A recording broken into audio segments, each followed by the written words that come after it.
It doesn't mean he can't, but he doesn't get. You don't get to Drew Brees as much as Adrian Peterson gets hit, or as much as Adrian Peterson hits other people. And the other thing that I'll also talk about is New Orleans defense, which, I mean, I absolutely love New Orleans defense. I love Greg Williams. I think that the Washington Redskins made a huge mistake to have let him go from defensive coordinator, but the way that he's turned this defense around has been great. The only thing that they've done a lot that you don't know if they can sustain is the takeaways. Greg Williams, he built that defense in Washington off of stopping the ball and then making them punt, whereas now you're getting all the takeaways. All of a sudden, if the takeaways don't happen, can you stop them and force them to punt and play the field position game as opposed to just taking the game to them? Okay. So, I mean, but anyways, we're going to go to another name who, ironically, talking about injuries now, you look at a guy who's just coming off of a season where he missed it because of an ACL tear, and that's Tom Brady, who completely came out of his shell to the tune of 380 passing yards and 6 touchdowns, including 5 in the second quarter against the Tennessee Titans on Sunday en route to a 59-0 victory. Vince, I got to ask you, is Tom Brady back? He's back, but I'd like to see it against a real defense first. The Titans had no pressure on him Sunday. He could have tore his ACL, had it fixed, rehabbed it, and still thrown that pass on the flea flicker because he had that much time. So I want to wait and see him do it again against a real defense here. That's very true. I mean, we're not going to know until he actually does, but I think this is a huge step in his direction. He showed that he was the leader that he normally is.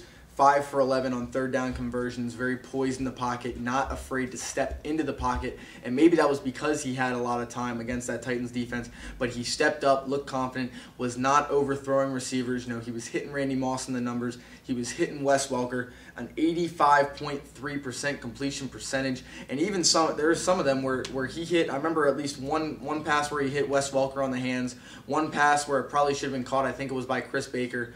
But, a couple passes where he could have actually had a better completion percentage than what was shown. But I think that he is now showing that he's getting back in form, finally getting that timing down, finally getting that rhythm down with the receivers. We talked about it already this year. Peyton Manning coming back last year. It took him a few games to get going, comes back. He's the MVP of the league last year. I see a similar fate for Tom Brady. Maybe not MVP, but let's put it this way. In that game, he just doubled his number of touchdowns over the season in that one game. By scoring 6, and he scored 6 in the first 5 weeks. So, yeah, he's not winning another MVP this year, as we've discussed. But it seems like he is on the right track. It seems like he could have those MVP numbers. Now, right now, obviously, it's a 2-man race between Brees and Peyton. But you look at Tom Brady; he's back to being an elite quarterback, at least in my opinion. But I would like to see it a little bit more. He's undoubtedly a top 5 quarterback right now, but I wouldn't go any further than that. Yeah.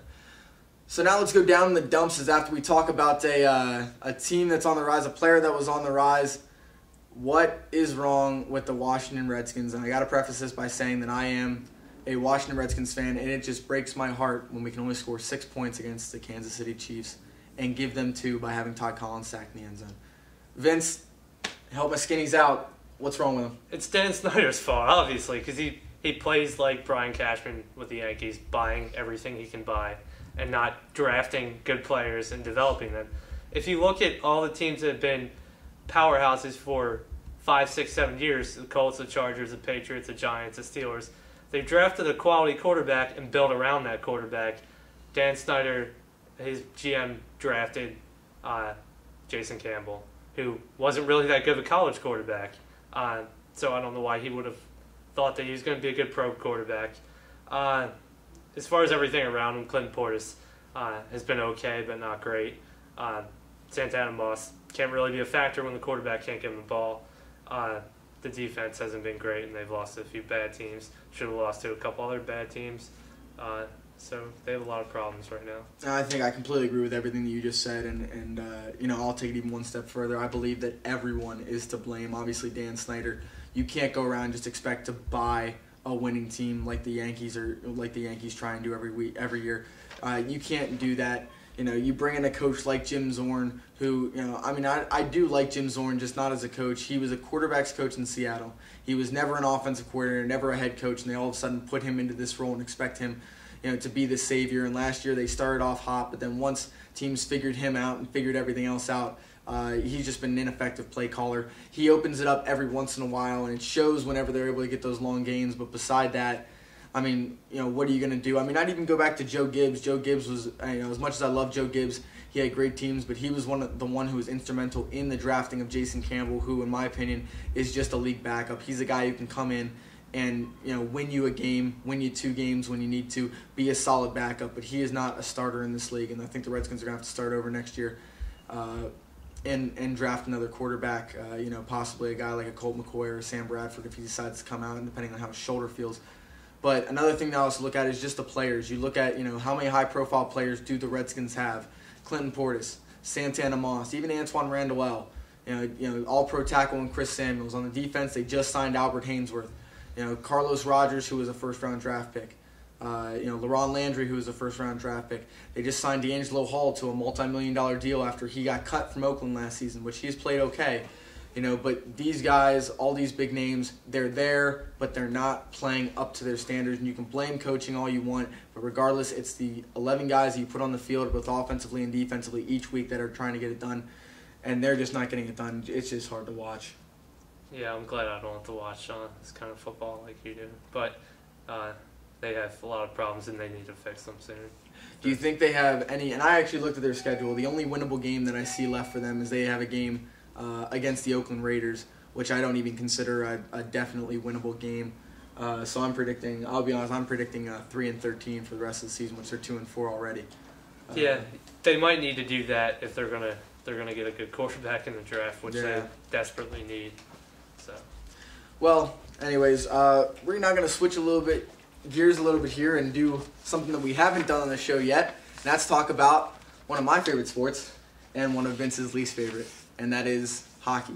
And Vince has a little piece that he would like to say, and then I am going to shred him to bits. Go ahead. I just wanted to talk about this little 9-year-old kid that was on SportsCenter last week, because I think it's pretty pathetic that they need a 9-year-old kid to get attention for their sport, doing something that I'm sure a lot of people do, like make a nice goal.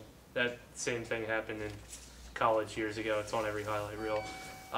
But I just think that there's not enough marketing for the sport, and I think that needs to change if they need a 9-year-old kid to get them publicity.